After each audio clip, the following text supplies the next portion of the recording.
தலைப்புச் செய்திகள். அரசுமுறை பயணமாக இந்தியா வந்தார் பிரான்ஸ் அதிபர் இமானுவேல் மேக்ரான்.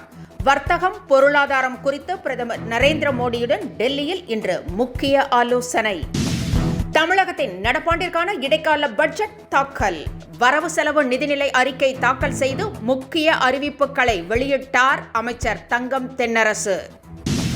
தமிழக அரசின் இடைக்கால பட்ஜெட்டை கண்டித்து அதிமுக நூதன போராட்டம். காதுகுத்த விழா என்ற பத்திரிகை அடித்து முழக்கமிட்டதால் பேரவை வளாகத்தில் பரபரப்பு. திமுக கூட்டணிக்கு எதிராக கருத்து தெரிவித்து வரும் மாணிக்கம் தாக்கூர் மீது நடவடிக்கை எடுக்க செல்வ பெருந்தகை பரிந்துரை. அச்சமில்லை என மாணிக்கம் தாக்கூர் பதிவிட்டதால் தொடர்ந்து பரபரப்பு. சரியும் தங்கத்தின் விலை. ஆபரண தங்கம் இன்றும் சவரனுக்கு 960 ரூபாய் குறைந்து 1,14,560 ரூபாய்க்கு விற்பனை. இனி விரிவான செய்திகள். பிரான்ஸ் அதிபர் இமானுவேல் மேக்ரான் 3 நாள் அரசுமுறை பயணமாக இந்தியா வந்துள்ளார். மும்பை விமான நிலையம் வந்தடைந்த அவரை மத்திய அமைச்சர்கள் மற்றும் மகாராஷ்டிரா முதலமைச்சர் தேவேந்திர பட்னவிஸ் உள்ளிட்டோர் வரவேற்றனர். வர்த்தகம் மற்றும் பாதுகாப்பு தொடர்பாக பிரான்ஸ் அதிபர் முக்கிய ஆலோசனை நடத்துகிறார். டெல்லியில் பிரதமர் நரேந்திர மோடியும் பிரான்ஸ் அதிபர் மேக்ரானும் இன்று பல்வேறு விவகாரங்கள் குறித்து ஆலோசனை மேற்கொள்கின்றனர்.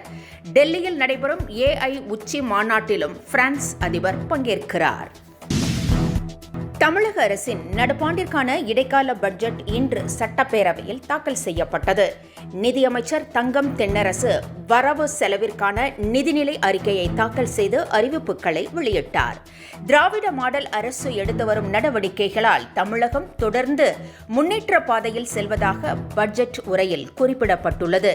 திமுக அரசு 5 ஆண்டுகளை நிறைவு செய்து விரைவில் சட்டப்பேரவை தேர்தல் நடைபெறவுள்ள நிலையில் இந்த இடைக்கால பட்ஜெட் முக்கியத்துவம் வாய்ந்ததாக கருதப்படுகிறது. கூட்டணி விவகாரத்தில் தலைமையின் உத்தரவையும் மீறி மாணிக்கம் தாக்கூர் திமுகவுக்கு எதிராக தொடர்ந்து கருத்துக்களை பதிவிட்டு வருகிறார். இதனால் அவர் மீது நடவடிக்கை எடுக்க வேண்டும் என காங்கிரஸ் கட்சிக்குள்ளேயே குரல் எழுப்பப்பட்டு வருகிறது. இதற்கான பரிந்துரையையும் தலைமைக்கு வழங்கியுள்ளதாக செல்வ பெருந்தகை கூறியிருந்தார். ஆனால் இதற்கு செவி சாய்க்காத மாணிக்கம் தாக்கூர் அச்சமில்லை, அச்சமில்லை, அச்சம் என்பதில்லையே என தனது எக்ஸ் தளத்தில் புன்னகையுடன் பதிவிட்டுள்ளார். தமிழக இடைக்கால பட்ஜெட்டில் பல்வேறு முக்கிய அறிவிப்புகளை நிதியமைச்சர் தங்கம் தென்னரசு வெளியிட்டுள்ளார். அயலக தமிழர்கள் நலத்துறை சார்பில் பல்வேறு முக்கிய அறிவிப்புகள் வெளியிடப்பட்டுள்ளன.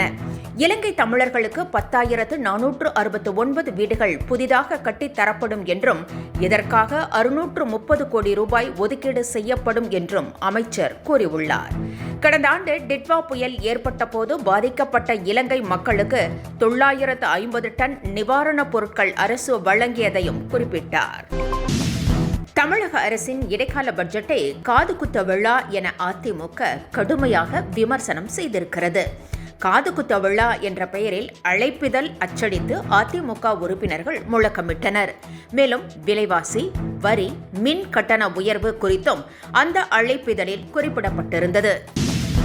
ஜோதிமணி குறித்து பேசிய பாஜக நிர்வாகி செந்தில்நாதனுக்கு திமுக MP கனிமொழி கடும் கண்டனம் தெரிவித்திருக்கிறார். பொது வாழ்க்கையில் உள்ள பெண்கள் மீது நடத்தப்படும் இதுபோன்ற தாக்குதல்களை ஒழிக்காமல் அரசியலில் மட்டுமல்ல பொது சமூகத்தில் கூட பெண்களின் உரிமையை நிலைநாட்ட முடியாது என்று தெரிவித்திருக்கிறார். தொடர்ந்து வரலாறு காணாத உச்சத்தை எட்டிய தங்கத்தின் விலையில் சரிவு ஏற்பட்டு வருகிறது. நேற்று தங்கத்தின் விலை குறைந்திருந்த நிலையில் இன்றும் ஆபரண தங்கத்தின் விலை ஒரு சவரனுக்கு 960 ரூபாய் குறைந்திருக்கிறது. ஒரு சவரன் ஆபரண தங்கம் 1,14,560 ரூபாய்க்கு விற்கப்படுகிறது. 1 கிராம் தங்கம் 120 ரூபாய் குறைந்து 14,320 ரூபாய்க்கு விற்பனையாகிறது. சர்வதேச சந்தையில் தங்கத்தின் விலையில் வீழ்ச்சி ஏற்பட்டதே இந்த விலை குறைவுக்கு காரணம் என்று கூறப்படுகிறது.